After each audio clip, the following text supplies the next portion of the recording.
Of a social advocate. Cheryl, great to see you. Thanks for being with us again. Also with us is former NYPD detective Andy Brashad. And Andy, let's go to you first. Thanks for being with us. Also, what was your reaction to this video, this police body cam video, when you first saw it? Well, thank you for having me. Well, obviously, it's always hard to watch. It's always hard to watch when a job is unwinding like that. There's obviously an investigation going on. It seems there are a lot of factors, obviously, that potentially led up to him. For why it got to that point, I'm not quite sure, but that's obviously for the investigation to do. Anytime we revisit a scene afterwards on camera, it can always seem horrific. Sure. And Cheryl, the chief there pointing out that what began as a vehicle pursuit following a traffic stop became a public safety issue when the officers say they saw a gun discharged. Can you explain how that would change how the officers responded?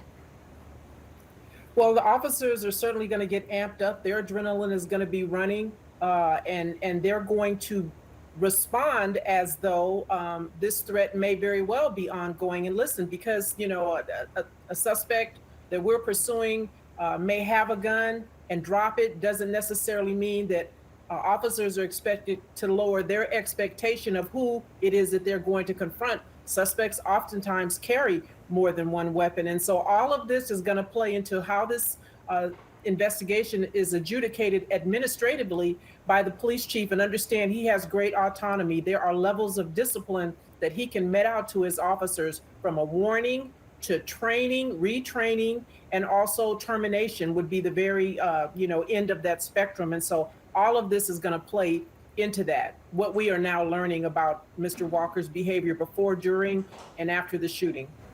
And I want to play this video again. This was just coming out in the last hour or so from the police department there in Akron. I want to show this for viewers just joining us. Let's watch this video again. Police body cam video. Take a look. 21 shots fired. That vehicle just had a shot come out of its door.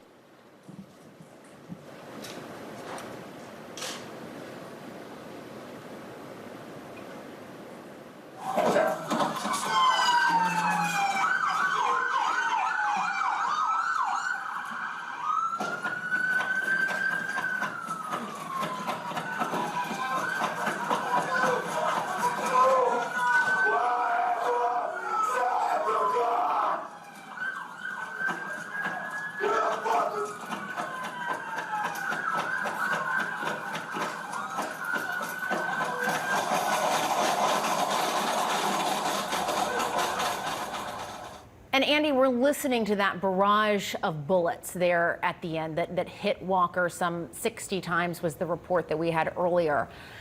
That's a lot of bullets. That's a lot of shooting. Is that part of police training, to shoot at a suspect that many times? Well, we train in the police to shoot until the threat is stopped.